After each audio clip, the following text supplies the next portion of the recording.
You are about to enjoy a Firearms Radio Network podcast. The views and opinions expressed in this podcast are those of the individual co-hosts and do not reflect the official policy or position of the Firearms Radio Network and or their viewers or their employers. Viewer discretion is advised. This is especially true on live shows. If you like what we're doing and would like to help support the show, visit patreon.com/afteractionproject. If you'd like to throw us some free support and appreciation, we would greatly appreciate a 5-star review on iTunes or wherever you listen to your podcasts. And then tonight's episode, just like every episode, is brought to you by the Firearms Radio Network. Be sure to check out the other great podcasts on the Firearms Radio Network by visiting firearms-radio.net. Our other show sponsor is the RangeBuddy.App. I'm sure you guys have heard me talking about that over the last few months on the podcast. It's a collection of over 140 shooting drills, all sorted by the required target type and filterable by the skills worked. Has the only virtual firearms instructor in your pocket, which is pretty freaking awesome. If you haven't checked that out, be sure to give it a go during your next range session. Each drill has a leaderboard and a training session tracker, so you can keep track of your progress, see how well or how poorly you shot compared to your buddies or other users. We just rolled out the dry fire tool and tracker that has a shooter's metronome on there, so you don't have to worry about figuring out beats per minute. You just enter the splits or the transition times that you want to work on in order to give you that audible tick. I have a couple other great features that we're looking to update and roll out over the next few months, so check it out. It's available on Android and iOS, iPad, and all that good stuff. So it's the RangeBuddy app on both of those. And then tonight, we are joined by Cliff Byerly of Hill Country Combatives, and we'll be discussing their vehicle extractions and combatives course. So, Cliff, before we dive into the actual class itself, you mind introducing yourself to our listeners and talking to us a little bit about what got you into the firearms training industry? Yeah, well, like I said, my name's Cliff Byerly. Former law enforcement, did a career with LAPD, mainly in Watts out in Southern California. 23 years in the Marine Corps, 12 active, 11 reserves, all with reconnaissance units, 4th Force in the reserves.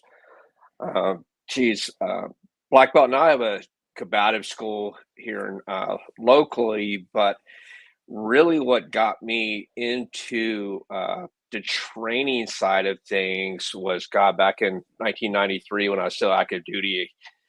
I got to start training warfighters, and I just really sharing information with people. And then when I switched over to the law enforcement, the majority of people were only training when they were required, basically. And the training that I saw in law enforcement, you could say it was substandard. It was always geared towards liability, not officer safety. So that's what kind of got me into the whole training side of it, just based on my experiences working in South Central LA on what actually works and what doesn't work.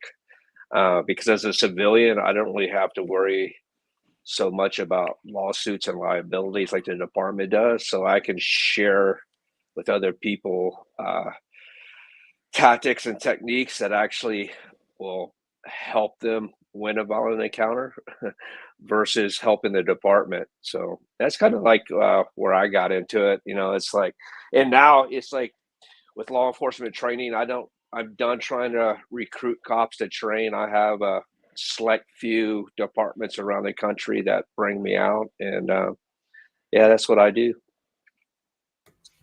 Beautiful. Bo, introduce yourself to our listeners. Talk to us a little bit about your experience in the firearms training world and what brought you to the vehicle extractions and combatives course. Cool. So my name is Bo Patton. Kind of work out in the Hill Country area just outside San Antonio. I've been copping since 2011. My dad was a firearms instructor. That kind of is what drew me to that aspect of things. Same thing Cliff said, seeing a lot of the voids and gaps that were lowest common denominator based, right? I guess as best would be to describe it.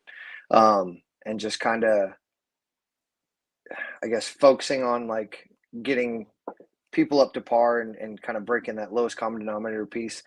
I got introduced to Cliff in 2018. I think I just had a shoulder rehabilitation from an arrest I had, and had to have a shoulder surgery, and then started training jiu-jitsu and combatives. A buddy of mine that was from that California area had taken a class under Cliff, I guess through Blower at the time, probably, when he was teaching for them. And he was like, "Hey, I got this buddy who's out in Kerrville.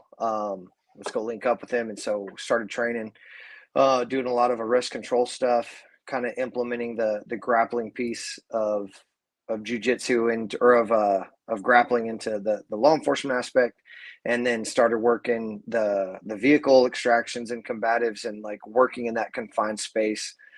That's how we got introduced through a buddy of mine that was working for the agency I'm with.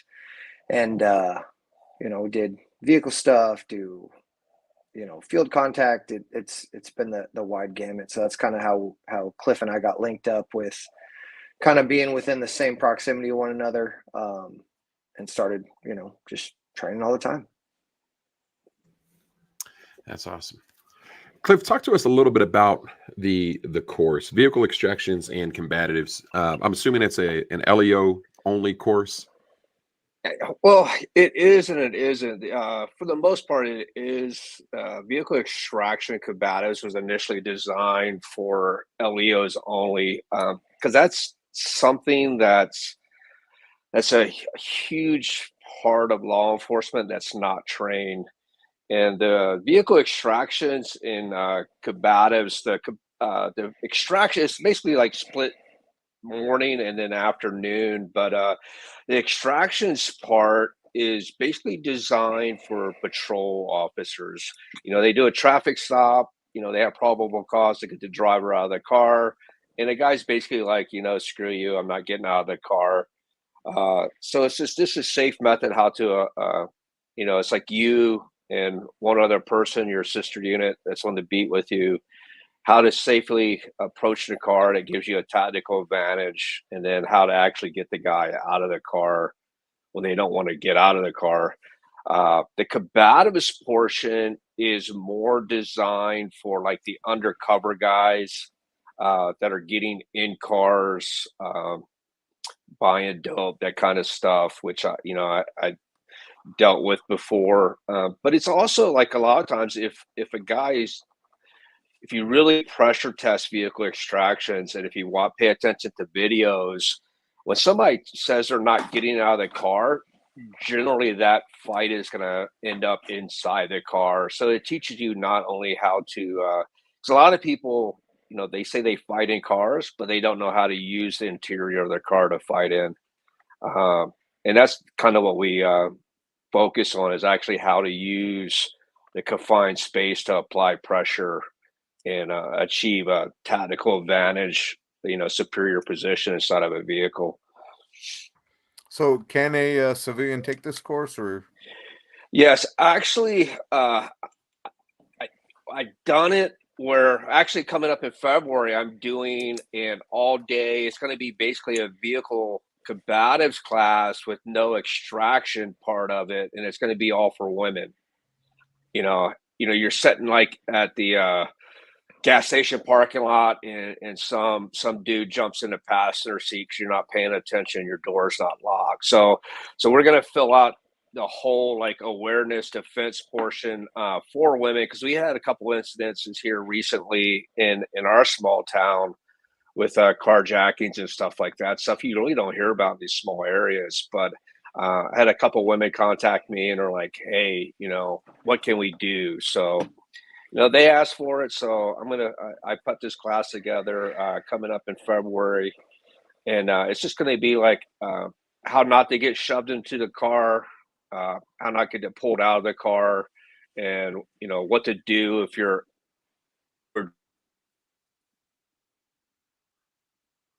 I think he froze up. Yeah, out there in the sticks, it's hard to get that good reception. Hey, Bo, so real quick, I want to ask you a sidebar question. Yeah. Hopefully Cliff can get back on. If not, we'll continue till he does. So I watch On Patrol Live. Jeremy and I were never law enforcement or military, just kind of preference that. So I watch On Patrol Live pretty often. And one thing I see more often, and I've heard multiple different answers on this question. So I'm just curious for you. You have a car pulled over, you walk up on the stop. First thing you do is you touch the tail light, and then you walk up. And I've heard some law enforcement guys say it's dumb. Some law enforcement say there's the fingerprint thing. So what's your opinion on the whole deal? Like, give me a little breakdown for somebody that really doesn't know anything about it. So they taught us that in the academy in '96, and I thought it was stupid then. I think what they were actually we were told to touch the trunk just to make sure it was closed. But I don't know. I heard tactical truck monkey. Everybody's like, yeah, you never know. I mean, and it is LA, so you could have like a family of 15 illegals in the trunk. So, so the big thing with touching the tail light and the trunk and stuff, right? So it's one of those things that the best way that I relate it, like when I'm training a new guy, right? And they come from the academy and they touch the tail light and they do their thing, right? I'm like, hey, bro, why are you touching the tail light? Well, that leaves, I was told in the academy, it leaves the physical evidence that I was there touching the car and did the thing. And I'm like, okay, cool. What about when we checked out on radio and you gave the vehicle description and your location, and all of that stuff has now been added into our CAD, which is our computer-aided dispatch, and they put all that information in there, right? So you get the immediate return for what the license plate or the 28 is, and it gives you the registered owner and all that stuff of the car, right? It has a timestamp for when you checked out as your unit number XYZ, all that good stuff, right? So you start breaking that down. So it's one of those things, like the best analogy I have, it's like, it's Christmas time, and my mom cuts the Christmas ham in half before she puts it in the oven. And I go, hey, Mom, why do you cut the Christmas ham in half before you put it? Well, that's the way my mom did it. Okay. So I go to Grandma, hey, Grandma, why do we cut the Christmas ham in half? And she's like, well, that's just the way we've done it. And then I go to, great grandma, and great grandma's like, well, back when my mom did it, it was because the oven was too small to cut the whole ham, or to cook the whole ham in one. So we cut it in half to do, two separate parts. Right. And it's like, oh, okay, well, it's 2023. The oven's big enough to cook the whole ham. Why are we still cutting it in half? Well, that's the way we've always done it, right? So that's the big thing that I tell my guys, like, we have dash cam, we have body cam, we have the digital fingerprint from our traffic stop, we have all of this other timestamp information, right? You have Life 360, you have your Apple Air tags, you have all of this like document tracking that tells you where you're at. So why are we doing those things, right? So a lot of people don't break down the whole where it came from and why we did the things back in the day. Because if you think back to even mid 80s, when guys were making stops before they had like the VHS in the car, they might not have had in-car radios, right? Or maybe they were using a call box. So there was that physical, like, hey, I make contact with the taillight because the last time I checked in on the call box was XYZ time, right? And my next time check is at this time. So if I don't hit that time standard, you need to check and make sure that I'm not, taking the low blood pressure challenge on the side of the road. And that's where a lot of like the touching the taillight, touching the trunk, all that stuff comes into play. Good, bad, or indifferent. I tell guys, hey, if you're comfortable doing that, you're comfortable doing that. It is what it is. But that's kind of where that comes from that like old school. We don't have any of this recording data to log where we're at, when we're at, and why we're there. And now we do. So that's kind of where it comes from. Cool. Thanks. I appreciate that. Hey, Cliff, so you froze up on us. I wanted to start the question over with you so you could give us a good answer on if a civilian can take this course, yes or no. And you were kind of talking about a course that you're coming up with, a women's course. Yeah. So tell us a little more about that. So the course, got a course coming up February 3rd. I got asked for it because we had some like a couple carjackings here in this little town. So it's going to be the same vehicle combative stuff that LEOs get, but without the vehicle extraction portion of it. It's going to be how not to get pushed into the car, how not to get pulled out of the car, actions like stuff that if you're not paying attention and your doors are open and somebody jumps in the passenger seat. Uber driver tries to climb into the back seat, which happened not too many months ago in San Antonio, stuff like that. So it's just going to be once again, how to use the exterior, interior of the car, how to access your firearms, or like I tell women, you know, a small fixed blade knife is like one of your best get off me tools you can carry, you know, because a firearm can actually, you know, for women that don't train, you know, to me, a fixed blade knife is a very viable get off me tool. So that's what we're going to be working all day, and we're just going to leave out the extractions portions because, you know, Susie housewife, I don't see her pulling anybody out of the car at Walmart. But it's just basically going to be the same thing. It's just going to miss the first, you know, 4 hours of the extractions part. We're just going to work around and inside of cars. So anything I teach, I can tailor to any audience. They might need it to get some of those unruly teenagers out of the car, though. You know, that might. Oh yeah, there's little. Yeah. My kids aren't there yet, man, but they can get testy and feisty sometimes. Yeah. So this is where we teach them to use a seatbelt and choke them with sleeve. So. Nice. I'm gonna let my wife know that little tactic. Is there a firearms component to this course, as far as like the shooting or anything like that? Well, with this course, it's all UTM, and I got the accuracy under fire. So, especially with like the law enforcement side, I'll have them. The accuracy under fire involves like it's kind of like a little vest and 2 neoprene sleeves that a former partner of mine invented. And as they're walking up to the car, I'll just hit the switch and it'll literally shut down their primary gun arm. So they all have to transition, support side draw. I'll have the Sims gun set up with 1 round, so they'll press that 1 round and immediately go to slide lock, then have to work support hand reloads. And it's amazing how much that is neglected in law enforcement. I've had 20-year SWAT guys from big agencies totally like just blow their, I mean, some of them can't even get their gun out of the holster because they're wearing so much, you know, crap on their front or vest carrier, you know. So it's pretty eye-opening. But yeah, we do everything with UTM in the vehicle class. Bo perked up there. Talk to us a little bit about your experience with that system.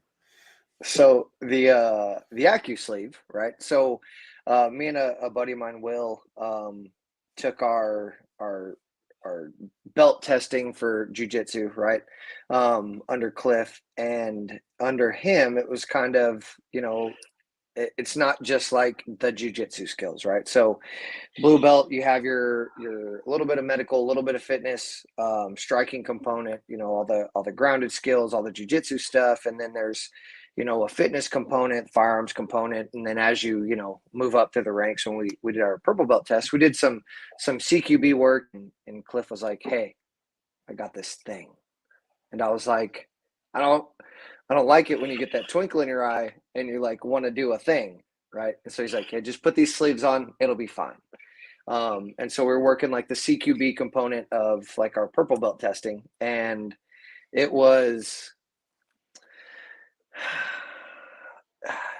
like getting drive stunned with a taser throughout the entirety of your arm, and then he could just like it switches whatever selected muscle group, whatever part of the contact probe of the sleeve. That's like, it's like a neoprene type rubber sleeves you put on both arms, and it'll isolate each individual section of your arm, and it's miserable, absolutely miserable, right? We were doing some demo stuff, and he's got video up on his Facebook, right? I'm holding this blue gun, and he's like, "Yeah, you can do external arm, you can do bicep, you can hit all these areas." And then he hits like mid forearm, and it like immediately drives the muzzle straight to like my pelvic girdle area. And I'm like trying to step over the muzzle, right? So I'm not like lazing my giblets, right?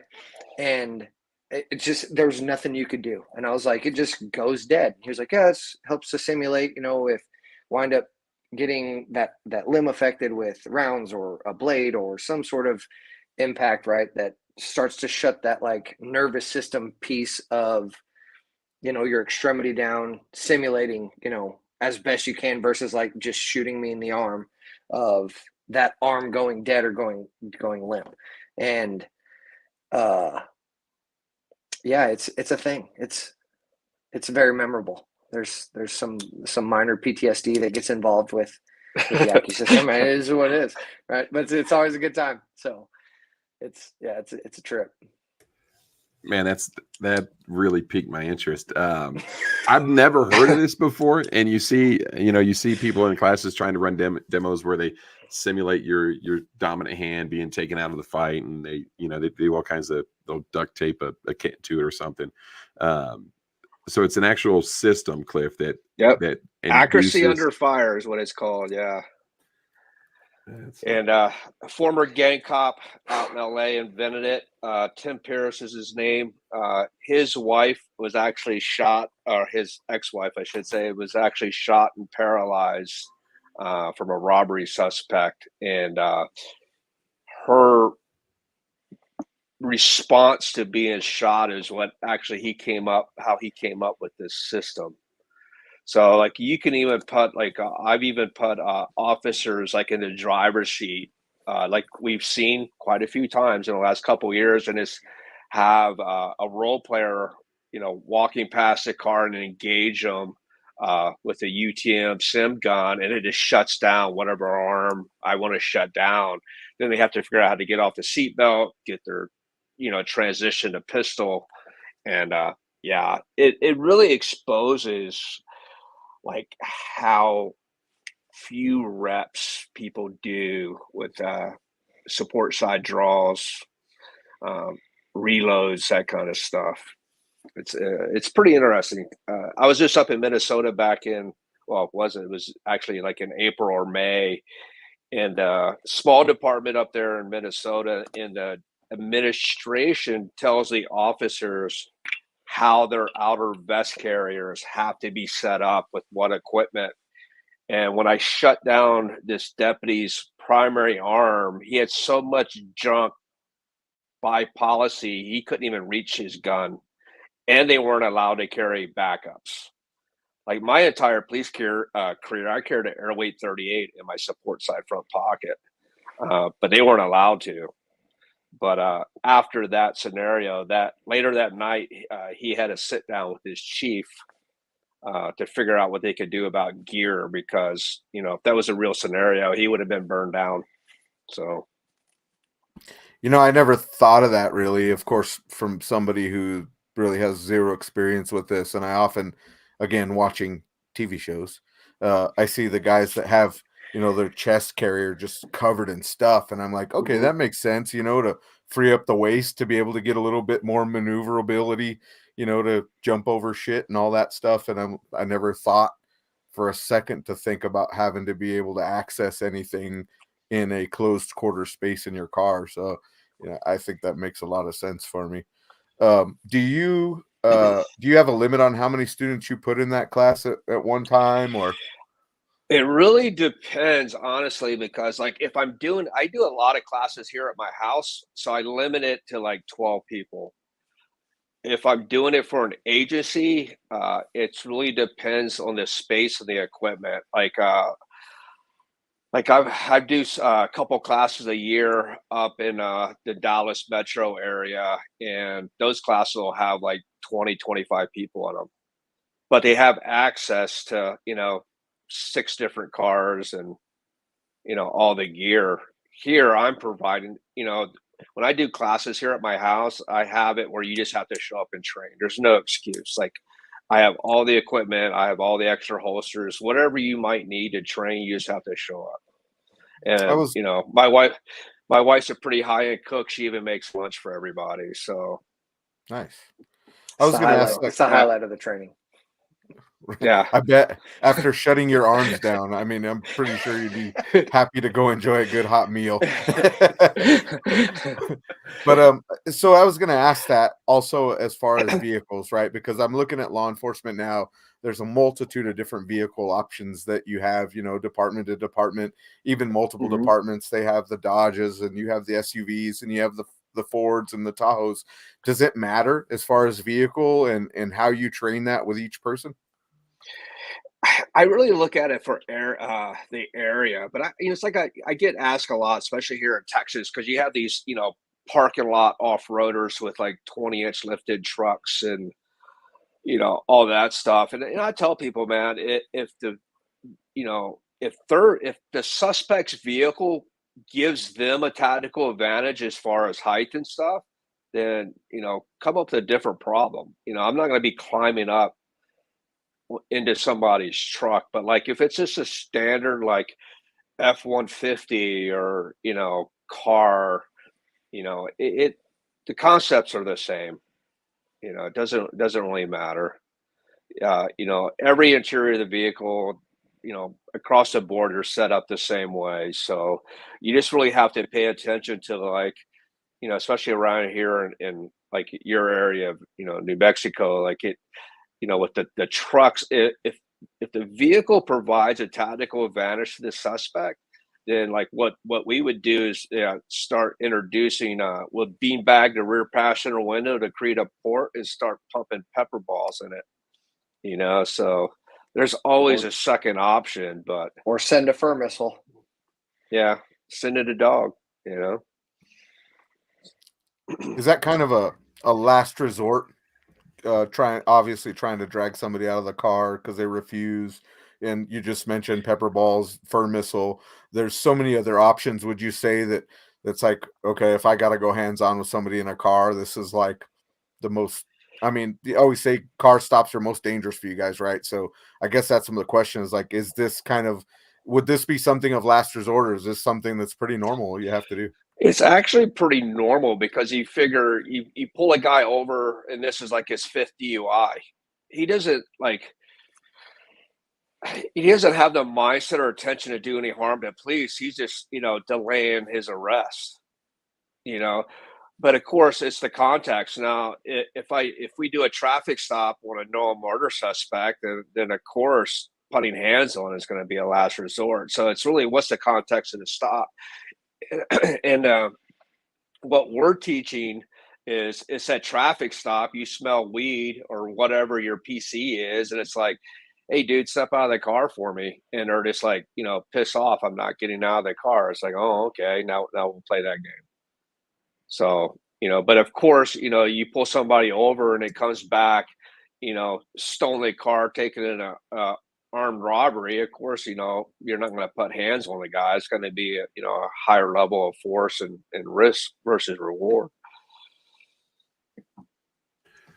Bo, talk to us a little bit about what the first part of that class looks like from the student's perspective. So, kind of starting out the day, we will do the majority of the hard skills, right? The arrest control, the contact control, whatever you want to, however you want to articulate or however you want to call it. We do that in the mat room, as opposed to just like jumping straight into, the thick of it, right? With vehicle extraction. So, everything that we do through Cliff under Hill Country, like we'll start in the mat room because everything can translate over. The concepts and principles are all the same. So we'll start with, hey, this is our arrest control position. Just some fundamental arrest control options that you can apply on the street or you can apply in the car. Just to kind of get everything good and warmed up so that we're not going in,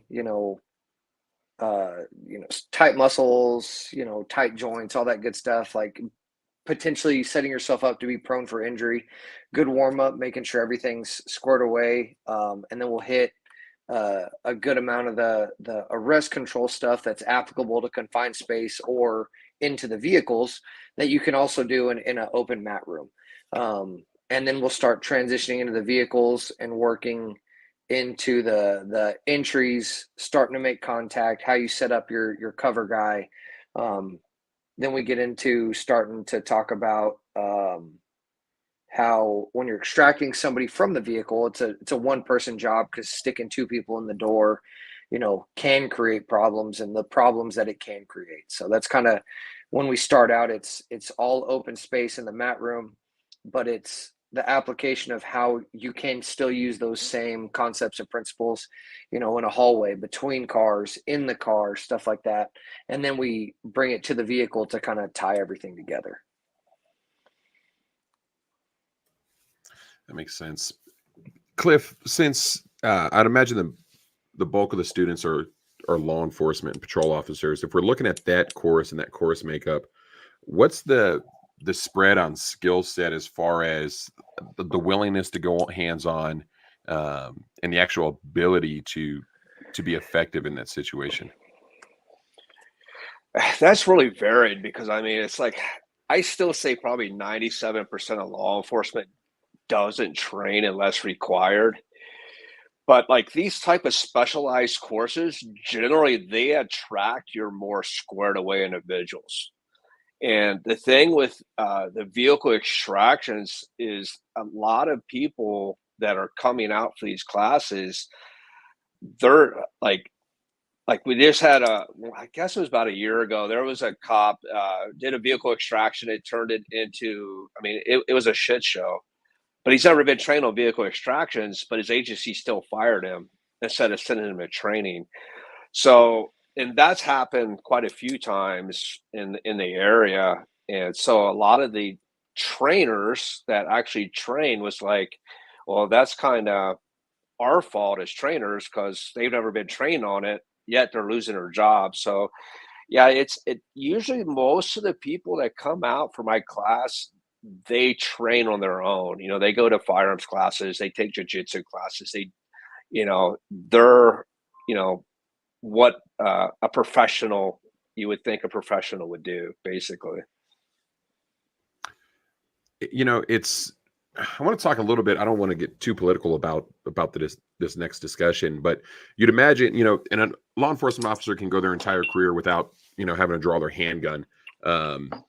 However, I'd imagine most cops start on a patrol beat and they're involved in traffic stops on a fairly regular basis. Mm-hmm. What are your thoughts on the lack of training in the academy? Why aren't resources and time being devoted to this to increase the likelihood of a successful outcome for cops? Well, I can only speak from like where I come from. Like where I came from out in California, it's, you do a traffic stop, and if the driver had to come out of their car and they refused to come out of their car, up until February of 2004, where my incident changed policy, that's another story. But anyway, it was a SWAT call out, because now they're a barricaded suspect. So then you would just like hang out around the suspect's vehicle waiting for 3 hours till SWAT shows up, and they would do all the SWAT stuff. So that's why, like I said, up until 2004, it was never even an issue. I don't know how, and I think a lot of agencies are the same way. If guy refuses to get out of the car, well, call SWAT. Well, in these small towns, it's a part-time SWAT, and it's the guys that are already on patrol anyway. So, not training them in proper, techniques and tactics to pull people out of the cars is kind of silly. And, of course, I was working with a local agency 2 years ago, and one of their part-time SWAT guys was like, he was poo-pooing the vehicle part. It was actually a 3-day class, and the third day was the vehicle stuff. And he was like, I'm SWAT. I got all these shields and all this cool guy stuff. And, we would never do this. And literally the day after class, he had to go hands-on with a male mental inside of a F-150, and the male inside the truck split his head open with a Tapatio bottle. So of course I got his number from a sergeant, texted him. He was like, bro, I thought you'd never need that, vehicle extraction stuff because you're a cool SWAT guy. Like, course, I didn't get a response, but you know, I got my point across. Yeah. I could see how that Really point hurt worked feelings. really well. Yeah. Oh. But, You know, we talk about this kind of often when we get law enforcement in the podcast, and it's like, hey, why don't cops train, right? Why don't cops train? And for me, I still don't understand it myself, because as somebody who grew up in the refrigeration world, and quote unquote, the way kids say it now is maybe I'm built different, but to become a good technician, right? My goal was like, I want all the training, I want all the tools, I want all the knowledge. Like, I'd hang around all the senior guys and get any little shortcut and tip and tactic I could to fix an air conditioner the fastest and the most efficient, right? And then I look over at law enforcement, where you guys are literally, your life is in your hands sometimes by yourself. It just does not, I just can't comprehend it, and it just doesn't make sense to me. So Bo, what's your thought on the same thing? Do you have any different thought processes, or is it laziness, or what does that look like? Man, that's a deep question, right? So you think about, like, why don't guys train, or why doesn't the bulk of law enforcement go out and look to get better? And I don't know if it's something that's cultural or systemic that we've created amongst ourselves, in the aspect of just letting ego get in the way. I really have no idea. It's, you know, one of those things. You know, I do firearms for our department, and you know, everybody talks about, like, we don't get it, like, our training budget isn't enough. I know a lot of it's the finance piece, and you know, the agency doesn't have enough finances or money to send guys to training and do all this stuff. But you know, I know dudes that'll go and spend 2 G's on a sleeve tattoo, but they won't pay for a $500 or $550, you know, Scott Jedlinski class, right? They won't take that 4-hour time block that they took to go get a tattoo. And I'm not knocking the guys that get tats, right? I got tattoos. It is what it is. But they would rather do other things with it. You know, I know guys that are big bourbon dudes, and I love my bourbon, I love my cigars and all that fun stuff, but I don't know. It's the thing that, like, bugs me to no end as an instructor, and as a trying to be as proficient as I can be, end user, you know, putting on classes like, hey guys, like, I'll give you some free spots if you show up and come train. And it's just crickets. And so I don't know. I don't know what it is. I don't know. That's a tough thing. Yeah, it's rough. Let's hope that Punisher skull on their forearm saves their life one day, I guess, right? Yeah. I'm the sheepdog. Yeah. Yeah. Let me switch that question a little bit. So let's say you're a law enforcement officer, a new guy coming out of the academy, and you go take all this training, firearms training, jujitsu.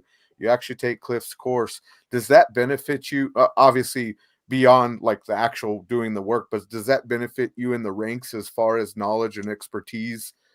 Does it help you at all, or is it just purely time and you got to wait your turn?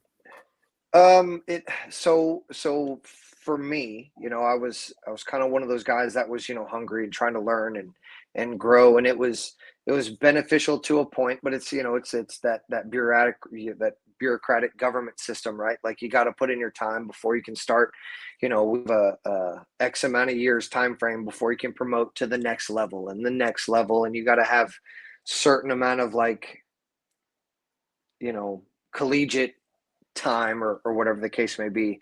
A lot of agencies are like that. You know, you get extra points for more time, and so that kind of can play into it. But it's one of those things that, you know, the long and short of the answer, like, it's beneficial for your day-to-day operations and makes you more efficient and safer for yourself and for your community, which is, like, you know, the oath that we took, right, is to be, you know, put myself between the bad guy and the non-bad guy, right? The civilian who's doing nothing wrong and the guy who wants to do the bad thing.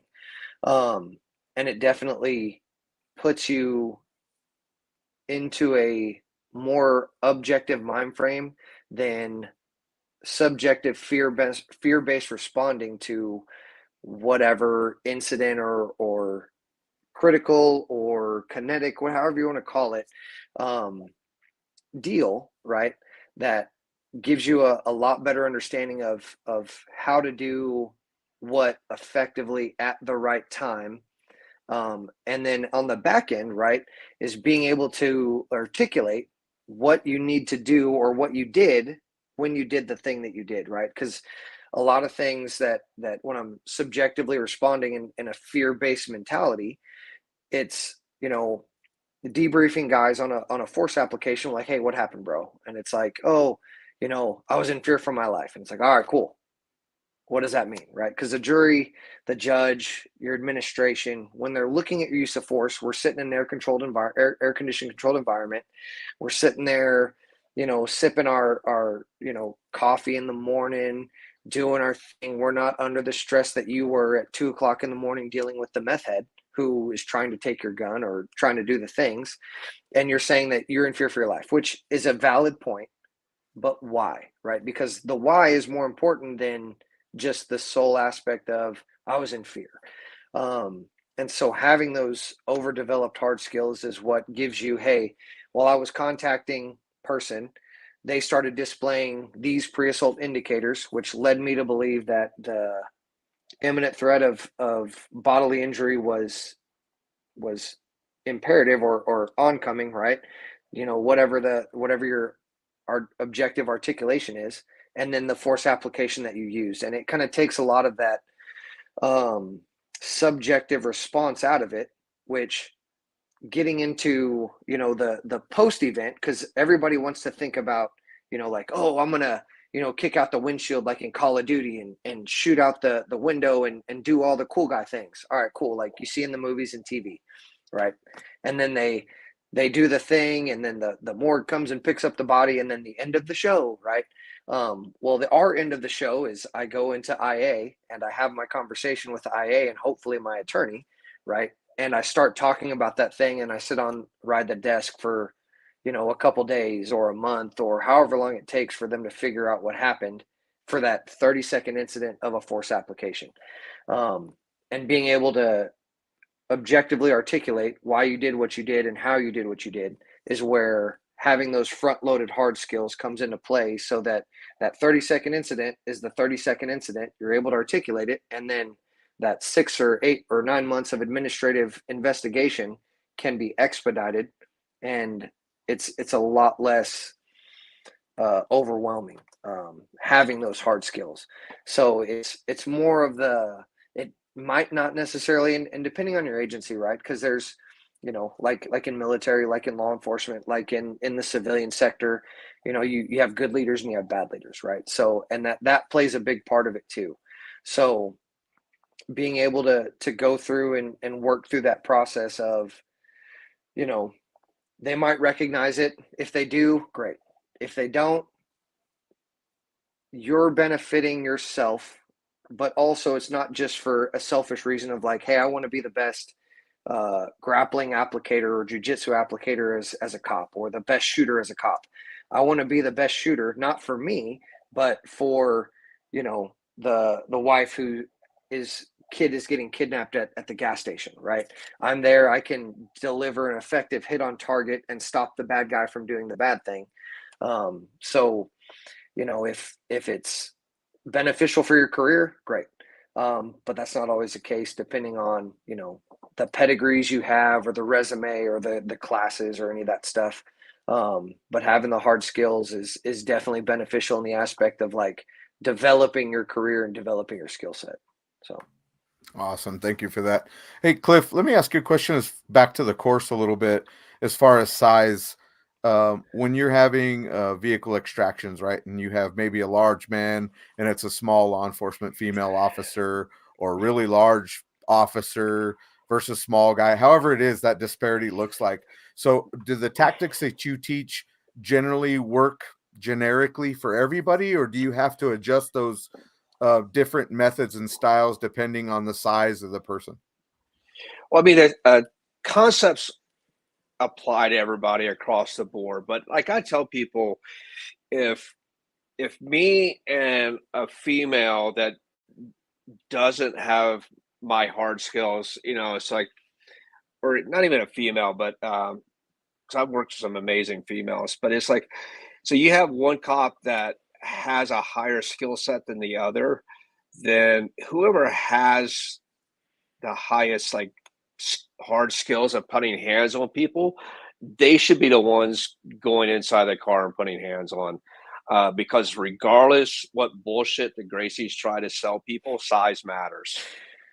And so if I have some, monster of a dude sitting in a car, I'm not going to pick the smallest person on scene to go put hands on. I'm going to find out who's the most competent to go hands on. And then again, it might be one of those scenarios where like this dude's a freaking monster and his own meth. We're just going to see how he likes pepper ball, or whatever you have, So, and I tell people, it's like, you always have to, give yourself a tactical advantage. So if the scenario or the context of the stop doesn't give you a tactical advantage, then, it's not worth it. You know what I mean? It's like, it's a traffic stop, just hang out till more cops get there or a K9 shows up, because K9 size doesn't matter with a dog. What are some of the challenges that students have in the course, Cliff? Is it combatives in general? I tell you, man, honestly, I don't think it's combatives because most people that shows up, excuse me, they're pretty comfortable putting hands on people. What I see most often is fitness. We put them in the like I do this weapon retention drill in the back seat, and it's interesting. You have some guys that are like absolutely, studs in the CrossFit room, and then it's a different gas tank. You put them in, in a small space, wearing headgear that is designed to limit their breathing or force them to control their breathing, and man, their fitness just goes to hell in a handbasket. So for me, it's not combatives. It's like, it's fitness across the board. And that's any of the classes that I teach. It's like, I tell people, especially like in my coaching classes, when you're doing like these ballistic micro fights, don't let the scenario or the role go more than 2 minutes. For whatever reason, 2 minutes is like the magic spot when you're doing ballistic micro fights. After 2 minutes, that gas tank kicks in. You'll have like some of the fittest dudes ripping off their headgear, like having panic attacks. I've seen it all. But like fitness is the biggest key for anything, especially when it comes to combatives. It's a totally different gas tank. Because you'll hear, I mean, like we'll be videotaping the evolutions in the back seat of the car, even the front seat of the car, man. I mean, these guys are, they're just like hyperventilating. They no idea how to like breathe properly. It's crazy. No, that makes sense. And it's an interesting perspective. That's not something that often gets brought up. And we've had a couple different courses on where it was more hands-on than it was like the firearms or shooting.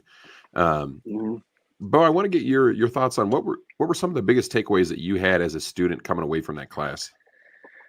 Oh, so first time I went through, it was, you just don't know what you don't know, right? Before going through, I'd pulled some people out of cars and been fairly effective, right? And it was always that thing of like, well, it worked before, right? We've heard that and hear that in law enforcement all the time, right? It was, well, this is the way we've always done it, and it's always worked that way, right? Whether it's working through, the lens of like presumed compliance or whatever. I think the biggest takeaway for me was how to use the space properly and figuring out how the concepts and principles work for me, the potential person I was pulling out or extracting or working in that confined space, and how to really utilize handholds and footholds to the most effective way possible. And some of the stuff that I was doing in the jiu-jitsu gym, right, taking somebody's back or getting into a quote unquote jiu-jitsu dominant position, was definitely not the way to go. So I think a lot of it was, adjusting the space to figure out how it worked for me and how to be able to translate that to bring it back to my guys and how to apply it to the street and make it as simple and effective as possible, right? Because lizard brain over here, me being a knuckle dragging cop, I'm not the smartest, cookie in the crayon box, whatever you want to call it, right? So just kind of how to get those skills applied and having a small number of skills that could translate to significantly different applications to just the vehicle extractions. So if I'm dealing with somebody who's, sitting in a chair at the restaurant that doesn't want to go after we've, the owners told them to leave, and we've shown up and say, hey, we're dealing with a criminal trespass violation. We've told you to leave. They've told you to leave. You're not supposed to be here. You got to leave, right? And they're like, nope, go fly a kite.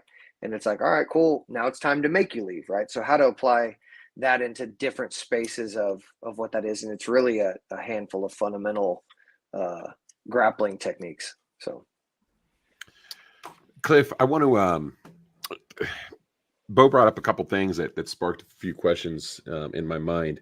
Years ago, I had the opportunity to attend a Sheriff's Association multi-day training seminar down here, and I got to sit in on a verbal judo course.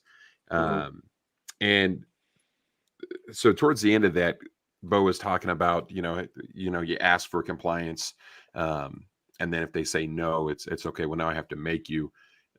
Do you cover are there any verbal tactics or techniques that you talk about in this course to kind of get officers into that mindset of, hey, one of the things that stuck out for me for that seminar that I attended was, once you tell them, right, that's an ultimatum, right? And then if they say no, well, now you have to make them. And they were discussing ways to kind of lead into the tell or demand to elicit some compliance prior to going hands-on. Is that something that's covered, or is that more of a? Well, I come from a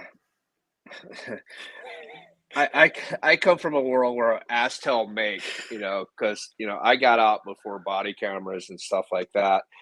But like with the vehicle extraction class, the portion, it's like, and you see it a lot, it's like the verbalization skills happened long before the decision to pull people out of their cars is going to happen, if that makes sense. And so what I've seen quite a bit in classes is like, you have your partner, they show up, you come up with your plan, you go up, you do your approach, and they're standing at the door trying to talk to the guy for another 20 minutes when that's already happened. The guy made the decision not to get out of the car when you asked him to. And, it's like they say, you make a decision and the decision makes you. Okay. So they made a decision not to get out of the car, and that decision is going to make you go hands on. Like, you shouldn't give them more time to come up with a plan to stay in a car.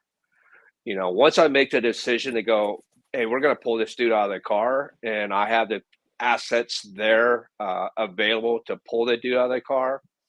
Once we do the approach and we breach that window or that door comes open, it's going to be hands-on. Like, the talking is done at that point. And standing there at an open door, I can pull up 20 different videos on my computer right now to show you that leads to officers getting shot.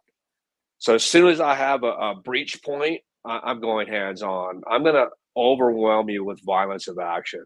Not meaning, and that's not saying that I'm going in to cause injury or anything to the suspect, but I'm just not going to give you time to come up with another plan to keep your ass in the car. You're coming out of the car one way or another. That's a good point, and that's typically what you see in the videos.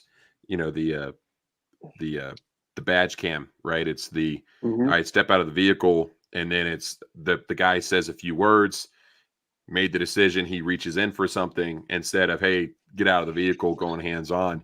And it's one of the things that I don't think the general public realizes, that if an officer escalates force enough early on in the incident, it can prevent having to use deadly force, right? And we'll see folks, you see it in commentary where it's like, oh, that's excessive force, he didn't have to go hands on. And it's like, well, if he didn't go hands on, it could have very easily turned into a situation where the officer had to go to a gun or a taser or some other situation. Or, he loses the opportunity to prevent deadly force being used on them. The other thing that Bo mentioned was he made a comment about jujitsu.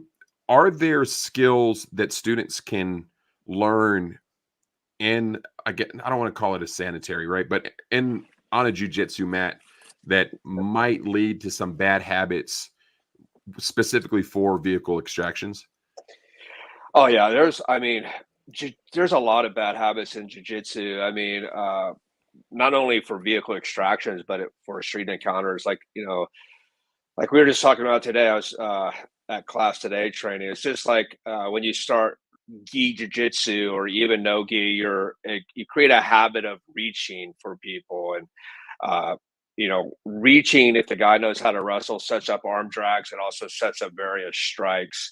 A thing with jiu-jitsu, it's like the cool thing now is like, oh, a cop should be a blue belt. I'll take a 4-year high school varsity wrestler over a jiu-jitsu blue belt as a partner any day of the week and twice on Sunday, because they know how to control people.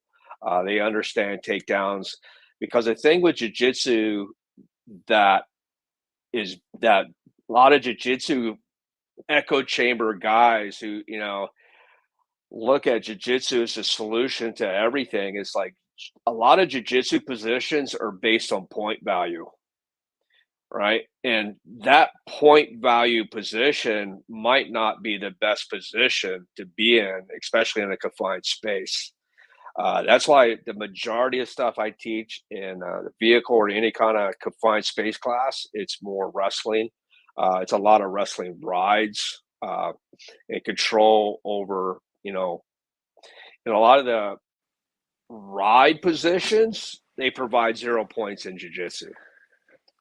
So, and that's kind of what the whole gamut. But it's like I tell people in every class I teach, do what you learn, not what I teach. Because you're a different body type. Everybody has different injuries, different skill sets that they bring to the table. But the concepts, if you apply them, they work across the board. You just have to figure out how to make those concepts work for you. If that makes sense. Yeah, that brings me to another question. I was just kind of thinking in my head, if I'm trying to put myself in the shoes in this class, right? And if I'm a law enforcement officer, you're teaching a group of law enforcement officers, my guess is, you tell me if I'm wrong, you're going to put one of those guys in the driver's seat as the bad guy, and you're going to have the law enforcement that you're working with, the cop that's working with, he's going to go and do the extraction. So both of these guys have skill and some sort of training, whether it's, arm locks or arm holds. Does that provide a challenge because the officer behind the wheel who's now playing a bad guy already has an idea of maybe some of the methods and uses that cops already use? Does that make sense? Does it provide a challenge? And that's what I consider true pressure testing. If you and I train together, so we work vehicle extractions for 4 hours, we take a meal break, we do the combatives part for 4 hours, then we go into the evolutions. So now you're my partner for 8 hours. Now you're the bad guy for me. You know what my goal is. So if you know what my goal is and you still can't make it fail, then the concept and techniques are pretty freaking solid. And that's the way I look at pressure testing. Like I'm giving you the permission to do what you think you can do to make what your partner is going to do fail. And if you still can't make it fail, even though you've been working with him for 8 hours, then, because on the street, Ricky Meth Head isn't going to know what my plan is. So if you know what my plan is and it still can't make it fail, then those concepts are pretty solid. And that's how I look at pressure testing. No, that makes sense. Andy and I both have been in, we've taken some force on force courses before. And one of the challenges for me as an instructor taking that class as a student is everybody in that scenario is gaming it. So you don't get a good look at the bad guy, what the criminal is going to do, what Dr. William April would describe as the violent criminal actor, right? You have a student playing the bad guy, right? So the motivations are different. And I can see how in a vehicle extractions course where that actually elevates the level of training, because just what you said, right? Like if he knows what I'm going to do to get him out of this vehicle, and he still cannot stop, even if Ricky Meth Head knew what you were going to do, right? Yeah. He's proven it through evolutions and in the course that, hey, it's having the heads up of what I'm going to do, you still aren't going to beat me. And I think that's where Andy's perspective or question was coming from, because it's like, and I'm in that force on force class and I'm trying to be completely divorce myself for the idea that I'm a student playing a role and what would a junkie do or whatever. Bo, I want to kick it back over to you. What were some of the challenges that other students had in that class? So some of the it's the thing that I liked about it was broken down. It's broken down really well for no matter your skill set, background, pedigree, any of that stuff, right? I've gone through the class with some super high level, phenomenal grapplers, right? If we were to do a normal standard jiu-jitsu roll, I would get smashed, right? There's no doubt about it. But when it comes to the vehicle application, it kind of levels the playing field if you haven't been in that space before. But the way that it's broken down, it's very much crawl, walk, run, and it's building blocks that it's just stacking skills. So even if you go in without any grappling, jiu-jitsu, wrestling, background, that's the jiu-jitsu application, and the wrestling background is really great because it brings a different level of fitness, because wrestlers and jiu-jitsu guys have a different level of fitness than, say, a CrossFitter or a power lifter or somebody who's super strong, or a marathon runner, right? They bring a different level of how to breathe, because like when you're running a marathon or doing CrossFit or powerlifting, somebody's not trying to grab your gi lapel and choke you out, or grab you put you in a cement mixer and dump you on your back, right? And then when you get to the ground, there's nobody sitting on your chest. Even doing burpees, you can do burpees all day, but nobody's sitting on you, right? So learning how to breathe in that pressure environment, even if you have that, it gives you the fitness benefit, kind of like what we talked about before. It gives you that fitness benefit of being fit, but knowing when to skinny pedal or fat pedal, right? But it's broken down for your average cop who, all right, these are the hard skills that we're working on now. Okay, now we're going to start building on those hard skills. And it really takes a lot of the apprehension and the struggle out, because it's not like jumping straight into an advanced level force on force or an advanced level CQB class. And if you don't have a foundation, you're going to fail. It's definitely set up in a way that the concepts and principles and the foundational skills are very basic, but it's the basic stuff that works, right? It's not, super flashy jiu-jitsu stuff. It's not what you see on Instagram of like doing rolling, spinning on my back and catching somebody's leg and sweeping them and doing all this fancy stuff. It's fundamental grappling applied in this space, which also works in the outdoor space. It works in the open area space. It works in confined space, and then it works in the vehicle. So it's all super fundamental and real basic and easy to grasp stuff that, I've been through with guys that didn't have any jiu-jitsu experience, and they were like, oh man, like this is on point. Like it's that easy. Yeah. If you know the concepts and principles, it's that easy. So it's, it's got something for everybody in the aspect of, skill set, whether you have it or not, haven't seen it before, whether you're a Krav Maga guy or a real grappler, like a wrestler, some jiu-jitsu guys, right? It kind of has a lot of good basic foundational stuff that easy to grasp. So that's been from what I've seen from dudes that have been successful, and it's solid. Cliff, how has this course evolved over the years? Really, like what I look at, I think video is your true litmus test. So, it's like I tell people, if you see it on video once and you only see it once, then it's probably not worth wasting valuable training time. So it really just, like way I've evolved this course, even after, I left law enforcement, is really to study and dashboard videos, like, what's happening now and coming up with solutions. The thing with videos, people will look at the result, but they won't look at what happened before what happened. It's just like now the cool thing is like the retreating bill drill and, shooting from your back and unorthodox positions. Well, if you look at like all the retreating bill drills out there on video in Copland, it's because they use bad tactics, right? Their approach sucked. So if they changed their approach and actually understood angles, because there's only two groups of people in the world that train moving straight line backwards. That's amateur fighters and cops, right? That's the only two people. So it's like, if you teach cops how to work angles like professional fighters, because a fight's a fight regardless of the tool, right? There would be no need for a retreating bill drill. Like you'll see these guys walking into like up to a known felon, armed felon, as if they're going to a barking dog call. And then, of course, they have that fear-based response where now they're retreating backwards, so like, oh, let's do the retreating bill drill. But they don't look at what happened before what happened, right?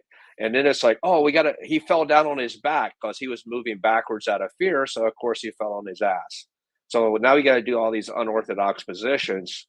Well, if they really just look at what led up to all that, they would come up with a better solution instead of looking at the result. And that's kind of what I look at when it comes to incidents in or around vehicles, is like, what started everything? I don't care, like, and I really never look at what the cop did. I don't really care what the cop does. I look at what the bad guy does, because usually that's who wins, is the bad guy. So like if you want to watch, who are you going to watch? You're going to watch, like the team who won the Super Bowl, or like the Cleveland Browns who plays last, or whoever, right? So it's like if you watch who wins, and that's how he comes up with solutions. Pay attention. It's just like, Instagram martial arts videos. You see these guys doing these 15 like move katas, but the bad guy throws a punch and he leaves his arm out there for the guy to do it. It's like, well, what is the bad guy doing? Nothing. So study what the bad guy is doing, and then come up with a solution for that. And that's how I kind of like all my classes, not only the vehicle stuff, but it's like, it's like whatever I'm training, it's like I find ways to, like, I find the fail points and they come up with solutions. So if it does fail in real time, like I already know the solution to it. I'm not surprised by it. And that's a lot of problems with like a lot of the jiu-jitsu stuff. It's like if Bo and I go, on Wednesday when we go roll, it's like we're both moving like jiu-jitsu players. So, when I go out to arrest Ricky Method, he's not gonna move like a jiu-jitsu player. So if we're training control tactics and I'm not moving like Ricky Method, I'm moving like a jiu-jitsu player, that's going to create problems when it's freaking meth head, not a jiu-jitsu player, if that makes sense. It's like, so you really have to look for those fail points, and you have to, to me, it's like I'll tell people, you got to get out of your echo chamber or safety circle and find somebody who has a different belief system. You got to train with people who thinks different, see stuff through a different lens. It can't just be like, oh, I like jiu-jitsu, so I look at everything through a jiu-jitsu lens.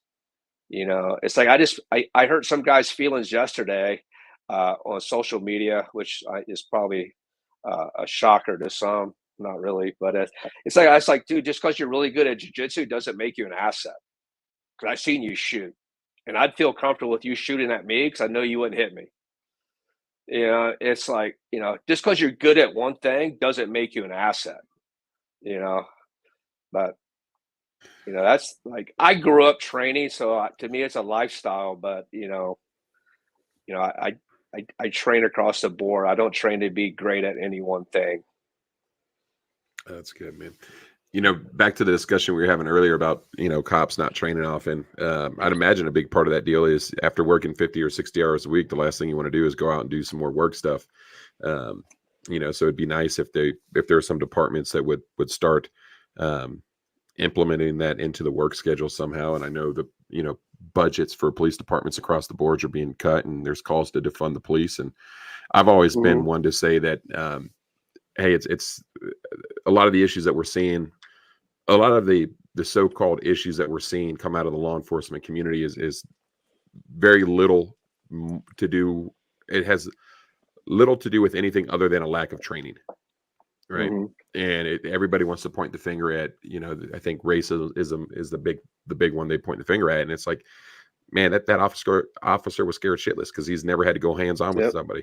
He's never been into a fight. And you have police departments actively recruiting people that are not predispositioned to violence, and they're afraid of it. And when the crap hits the fan, you want the guy that's been in a few fights and isn't afraid to go hands-on with somebody, because that's going to be the guy that maybe he doesn't go to the gun right away. But if you have somebody who's scared and has never been involved in a fight, the only tool that he has on his belt that he wants to use is going to be that gun. And that's just kind of my soapbox deal is, I don't think that, I think if we want to, I think we should prioritize training, and I think it should come out of the workday. You have officers working 10 and 12-hour shifts, and but you can't do that till you staff them up. And who the heck wants to be a cop these days? Well, it's like the last unit I was in, the first hour of the day was workout time, and like 3 of us out of 35 people would actually like show up and work out. Everybody else like, oh, I got to go pay a bill. It's like, it's a great idea. Like, hey, let's make training on duty. And then their excuse would be like, well, I need to get paid. I should be paid more for that. It's always some reason, it's like men, as far as like most men really believe they can know how to fight till they find themselves in a fight with somebody who knows how to fight. So it's an ego thing.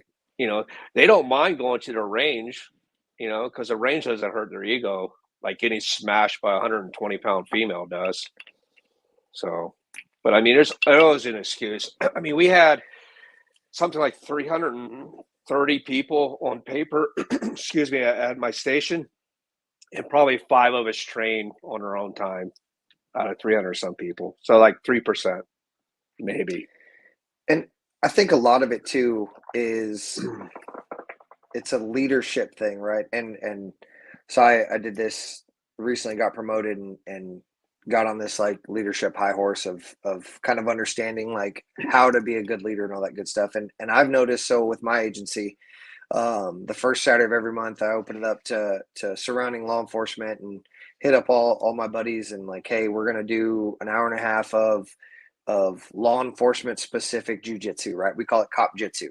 And that's for, firefighters, first responders, retired, active, LEOs, Fed boys, all the guys, right? Any of the guys that are in the law enforcement, umbrella, active or retired. It's a good camaraderie piece, but it's also like, hey, like this is cool to come hang out, but like we can also train for stuff that's specific to the job. And I've seen a better response from guys wanting to come out, whether it's for selfish reasons of like trying to benefit their career or whatever. If leadership shows up, lieutenants, assistant chiefs, captains, commanders, all those guys, if they start showing up and coming out and putting in work, the other guys will follow, because it's one of those things like, the whole like do as I say, not as I do. Like, hey, you need to go and train this jujitsu thing because it would be really good for you and your career. And then they don't show up. When the leadership starts showing up, it's like, oh, well, shit, the chief is doing it, so I can't not do it, right? Like, where's your excuse, right? That's the big thing we see. I went to one of the classes Cliff put on up in the Dallas area, and we had was he a lieutenant or was he a lieutenant? commander? Yeah, he was a lieutenant out there, and we were like, oh, and he had 5 or 6 of his guys out there, and he was a jiu-jitsu black belt, and they were all about it, and their training culture was a lot better than a lot of other agencies that don't get that administrative buy-in, that leadership buy-in to start to really like push the training agenda. So that makes sense, and it definitely does start at the top. Before we get off of here, I want to ask it's probably the laziest question, but also one of the better questions that I ask on the deal. That's just to make sure we covered all the bases. Cliff or Bo, is there anything that we should have talked about with regards to this course, or anything else that we haven't covered yet or we haven't discussed? No, I think we got pretty much all the information out there about it. It's like, if anybody's interested in it, just hit me up or hit Bo up, and then we'll make it happen. Yeah, I think the biggest takeaway is the apprehension piece. I know before I really started getting into like the grappling game and stuff like that, it was like, I'm a big dude. 6'1", 200 pounds. I do CrossFit. I'm fit and all that good stuff. And it's a different game. And really getting the apprehension and like getting the ego checked to try something new. Because you don't need all the skills. Because my big thing before I really started, I was like, I need to get into X amount of shape to be fit, and to be fit to go do this, jiu-jitsu or the wrestling or the grappling game. And, I went into jiu-jitsu as the CrossFit guy, super CrossFit fit. And I'm getting smoked by a 150-pound 45-year-old. And I'm like, here I am in my mid-20s, and I can't even I can't breathe. We're 30 seconds in, like what's going on? So really that apprehension, it's a different level of fitness. And the only way to get that level of fitness is getting out and like hitting it. So. I love it. Andy, over to you. Final thoughts before we jump off of here. Yeah. Bo, first I got to ask you, what's your bourbon of choice? So tonight I'm drinking Four Roses. Little Four Roses action. My favorite is Eagle Rare. That's my go-to when I can find it. But yeah, those are my top picks. And then Blanton's, of course. Blanton's is always good. I mean, there's but it's super overpriced. But Eagle Rare's. It is. The secret. The secret. Go ahead. No, it's like that's the other thing I do to people too. I make them bourbon nerds. It's true. It's true. 100%. I'm spoiled. Well, that helps me out because I was like, I don't know if Cliff drinks or not, so I can't ask him. Oh. So, Cliff, what's your favorite? It really depends on the day of the week. When I started dating my wife, she was a bartender, so she makes a pretty high-end old-fashioned or smoked old-fashioned. But like probably my favorite daily is probably Old Forester's 1920. But God, I started drinking Wild Turkey 101 when I was 11 years old in deer camp. So, sounds awful. So you can't go wrong with you can't go wrong with Wild Turkey products. So nice. My favorite right now is Old Elk Rye. I grabbed a bottle of that the other day, sitting on the shelf. Nice. It was like $100, just under that. But boy, I love it. Nice. So Anyway, I had to talk about a little bit of bourbon because Bo brought it up. So anyway, Yeah. but Sure did. guys, thanks for coming on the show. We appreciate your That was time. awesome. Yeah, thank y'all. Let us know where we can find both of you. I know Jeremy's popped up the website, but for those on the podcast, share with us your website and how we can get a hold of each of you. Yeah, for me, it's just hillcountrycombatives.com. I'm on all the social media platforms. You know, I don't have any desire to be a content creator, but I'm pretty easy to find. I do post, try to do stuff daily on there. But Facebook, Instagram, website. You can instant message me. Pretty much all the public forums. How about you, Bo?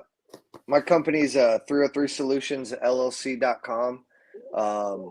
That's firearms and combatives, all that good fun stuff. Kind of piggyback a lot of stuff off what Cliff does.